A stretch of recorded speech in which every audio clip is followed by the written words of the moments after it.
తిరిగి BCN news కి స్వాగతం. కోనసీమ తిరుమలగా వదులుతున్న వాడపల్లి శ్రీ వెంకటేశ్వర స్వామి ఆలయం భక్తులతో కిటకిటలాడింది. శనివారం స్వామికి ప్రీతికరమైన రోజు సందర్భంగా ఆలయంలో ప్రత్యేక పూజలు నిర్వహించారు. స్వామివారి దర్శనానికి వచ్చిన భక్తులకు ఎలాంటి ఇబ్బందులు తలెత్తకుండా ప్రత్యేక ఏర్పాట్లు చేసినట్టు ఆలయ అధికారులు తెలిపారు. భక్తులు అధిక సంఖ్యలో హాజరై స్వామిని దర్శించుకుని మొక్కులు చెల్లించుకున్నారు.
విశాఖలోని రిషికొండ సాగర తీరంలో అంతర్జాతీయ యోగా దినోత్సవం సందర్భంగా యోగాంధ్ర కార్యక్రమాన్ని అత్యంత వైభవంగా నిర్వహించారు. జిల్లా యంత్రాంగం, ఆయుష్ శాఖ, పర్యాటక శాఖ సంయుక్త ఆధ్వర్యంలో జరిగిన ఈ క్రీడా ఆరోగ్య సంబరంలో నగరానికి చెందిన వివిధ రంగాల అధికారులు, యోగా సాధకులు, స్థానిక ప్రజలు పెద్ద ఎత్తున తరలివచ్చారు. జిల్లా collector Abhishith Kishore, police commissioner Shankhabrata Bagchi, joint collector Vidyadhari సంయుక్తంగా కార్యక్రమాన్ని ప్రారంభించారు. ఈ సందర్భంగా వారు మాట్లాడుతూ నేటి ఉరుకుల పరుగుల జీవితంలో మానసిక ప్రశాంతతకు యోగా ఎంతో అవసరమని తెలిపారు.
ఇటీవల ఓమన్ తీరానికి సమీపంలో జరిగిన దుర్ఘటనలో ప్రాణాలు కోల్పోయిన విశాఖకు చెందిన మెరైన్ ఇంజనీర్ పట్నాల సురేష్ కుటుంబ సభ్యులను ఎమ్మెల్యే విష్ణుకుమార్ రాజు పరామర్శించారు. ఈ సందర్భంగా సురేష్ కుటుంబ సభ్యులను ఓదార్చి కేంద్ర రాష్ట్ర ప్రభుత్వాల తరపున ప్రగాఢ సానుభూతి తెలియజేశారు. సురేష్ అకాల మరణం విశాఖపట్నానికి, ముఖ్యంగా సముద్ర రంగంలో సేవలందిస్తున్న యువతకు తీరని లోటని పేర్కొన్నారు. ఆయన ఆత్మకు శాంతి చేకూరాలని ప్రార్థిస్తూ కుటుంబ సభ్యులకు ఈ తీవ్ర విషాదాన్ని తట్టుకునే ధైర్యం, మనోబలం ప్రసాదించాలని భగవంతుణ్ణి ప్రార్థించారు. భారతదేశము ముగ్గురు మెరైన్ ఇంజనీర్స్ని అంటే సీలో పనిచేస్తూ షిప్లో పనిచేస్తూ ఉన్న వారిని కోల్పోవటం జరిగింది. Strait of Hormuz Oman Coast దగ్గరలో అటాక్ మూలాన మన ముగ్గురు భారతీయులని పోగొట్టుకోవటం జరిగింది. దాంట్లో దురదృష్టం ఏంటంటే ఒకరు విశాఖవాసి, మల్కాపురంలో వారు ఉంటారు. ఆయన కెప్టెన్ కింద పనిచేస్తున్నారు, పట్నాల సురేష్ గారు. పాపము ఆయనకి ఇద్దరు పిల్లలు 9వ తరగతి చదువుతున్నారు. ఒక అబ్బాయి, రెండో అబ్బాయి 8వ తరగతి చదువుతున్నారు. భార్గవి ఆమె పట్నాల సురేష్ గారు భార్య గారు, ఆవిడ కూడా డిగ్రీ కంప్లీట్ చేశారు. చాలా అత్యంత దురదృష్టకరము. ఎందుకంటే ఇది భారతదేశము దీన్ని చాలా సీరియస్గా తీసుకోవడం జరిగింది. మిగిలిన ఎక్స్టర్నల్ అఫైర్స్ మినిస్ట్రీ కూడా చాలా సీరియస్గా తీసుకుని ఇతర దేశాలు ఇన్వాల్వ్ అయి ఉన్నాయో ఆ దేశాలకి వారి రాయబారులకి కూడా స్ట్రాంగ్ ప్రొటెస్ట్ భారతదేశం తరఫున ఇవ్వటం జరిగింది. ప్రధానమంత్రి ఆఫీస్ నుంచి నాకు ఇందాకనే మెసేజ్ వచ్చింది, ఫోన్ వచ్చింది. ఇమీడియట్గా వెళ్ళి భారత ప్రభుత్వము వీరికి అండగా ఉంటుందని చెప్పమని మెసేజ్ పంపించారు. ఆ విధంగానే నేను ఇప్పుడు లేట్ అయినప్పటికీ కూడా, వారికి కొంచెం ఇన్కన్వీనియంట్ ఉన్నప్పటికీ కూడా నేను వచ్చి భారతదేశం తరఫున, భారత ప్రభుత్వం తరఫున నేను వారికి ప్రగాఢమైన సంతాపం తెలియజేయటం జరిగింది. ఈరోజు రేపు ఎల్లుండ సెలవు. యాక్చువల్గా వారికి అక్కడ ఒమాన్ దేశంలో ఫార్మాలిటీస్ అన్నీ కంప్లీట్ అవుతున్నాయి. అయిన తర్వాత ఫర్దర్ ఇన్ఫర్మేషన్ మేము తెలియజేస్తామని చెప్పడం జరిగింది. ఆ ఇన్ఫర్మేషన్ ఇంకా మనకు రాలేదు. మాకు కాంటాక్ట్ చేస్తాము ఫర్దర్ ఇన్ఫర్మేషన్ అని చెప్పి, వచ్చిన వెంటనే మీకు తెలియపరుస్తామని చెప్పి ఢిల్లీ నుంచి మెసేజ్ రావటము జరిగింది. వార్తలు ముగించే ముందు ముఖ్యాంశాలు మరొకసారి. వికసిత్ భారత్ నిర్మాణమే లక్ష్యమన్న మంత్రి నారా లోకేష్. నైపుణ్యం కలిగిన మానవ వనరులతోనే పోటీ సామర్థ్యం పెరుగుతుందని స్పష్టీకరణ.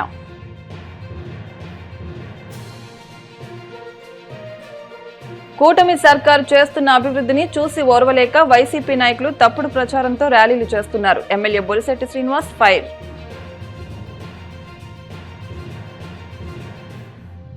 ఆకివీడు సీఐ కాళీచరణ్ ఆధ్వర్యంలో ఆటో డ్రైవర్లకు అవగాహన సదస్సు. ప్రయాణికుల భద్రతకు ఆటో డ్రైవర్లు ప్రాధాన్యం ఇవ్వాలని డీఎస్పీ రఘువీర్ విష్ణు సూచనలు. గోవిందనామ స్మరణతో మారుమోగిన కోనసీమ తిరుమల. వాడపల్లి వెంకన్న దర్శనానికి పోటెత్తిన భక్తజనం.